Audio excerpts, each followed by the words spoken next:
Let's get back to politics. I want to talk about something today that should not be controversial in a healthy democracy, and that is who gets to vote in American elections. Republicans in Congress are pushing legislation called the Save America Act. Remember that name, SAVE, because that's exactly what it does. It safeguards American voting eligibility by requiring voter ID and proof of citizenship to register in federal elections. That's it. There's no tricks here, no suppression, just verification. And for supporting this common sense idea, Democrats are completely melting down. Let's listen to Hakeem Jeffries, the Democratic leader in the U.S. House, absolutely malfunction over the weekend on CNN. Here's cut 6. A Pew poll from a few months ago showed 83% of Americans, including 71% of your fellow Democrats, support requiring an ID to vote. Why are they wrong? I haven't said that they're wrong. What Republicans are trying to do is to engage in clear and blatant voter suppression. They know that if there's a free and fair election in November, they're going to lose. More talking points, false talking points from the Democrats. You've also heard Chuck Schumer repeatedly call voter ID Jim Crow 2.0, even though 3/4 of black voters think you should show an ID to vote. It's right there in the polling.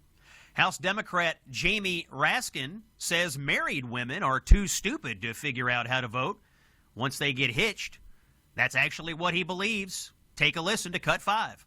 What's wrong with the SAVE Act? What's wrong with it is that it might violate the 19th Amendment, which gives women the right to vote, because you've got to show that all of your different IDs match. So if you're a woman who's gotten married and you've changed your name to your husband's name, but so now your current name is different from your name at birth, now you've got to go ahead and document that. Married women of America, understand something, that Jamie Raskin and the rest of the Democratic Party literally think you are too stupid to figure out how to vote because you got married. That is how little the supposed party of women thinks of you. Here's California Senator Adam Schiff. Can't do anything other than just repeat the same old talking points. Here's cut 3. 71% of Democrats favor requiring photo ID. Is that something that you can support? And if not, why not? It's still going to be something, Jonathan.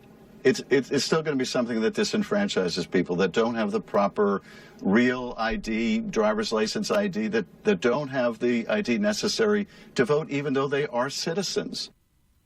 None of them will answer the simplest question imaginable. Should only U.S. citizens vote in U.S. elections? Because once you say yes, their argument collapses. Here's the reality that Democrats don't want to admit. Voter ID is overwhelmingly popular with the American people. Republicans, independents, Democrats, black voters, Hispanic voters, white voters, men, women. Everybody is for it. 83% of Americans want voter ID. So when Democrats say voter ID is Jim Crow 2.0, they're going against another 80-20 issue in America, and they're going against African-American voters, they're going against Hispanic voters, and they're essentially arguing that most Americans are racist. It's really sort of offensive if you ask me, dishonest and elitist. Jim Crow was about excluding people because of race.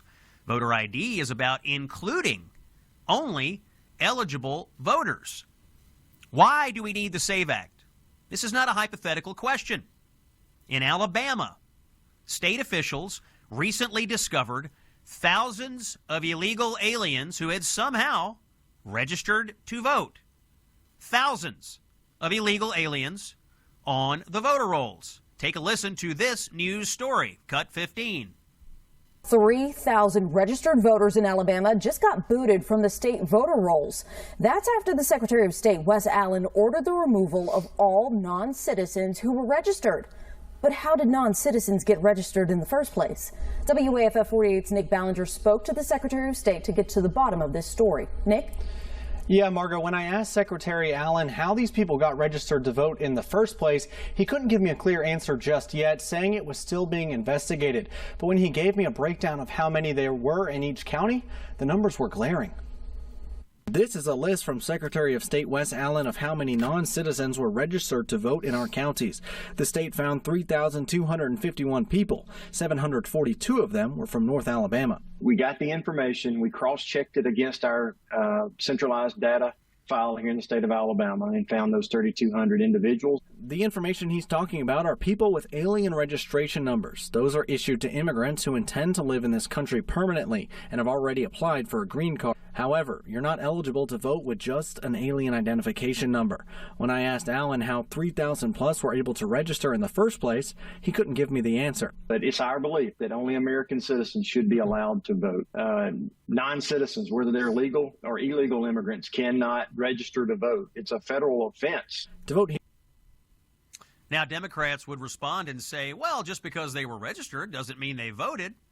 But here's the point. If thousands of ineligible people are registered to vote, doesn't that tell you that the system is broken? The Save America Act says verify citizenship, require ID to vote, clean up the voter rolls, and prevent problems before elections, not after.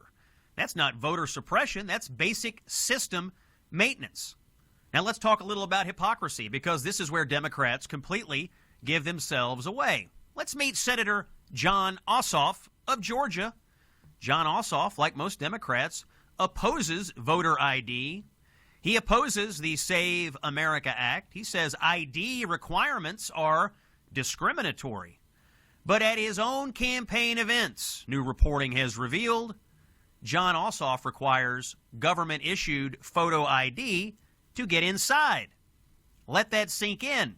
You need ID to hear Jon Ossoff speak, but Jon Ossoff says you don't need ID to show up and vote? If ID is good enough to protect Jon Ossoff's campaign events, isn't it good enough to protect American elections? This tells you everything, folks. This isn't about racism or suppression or anything else.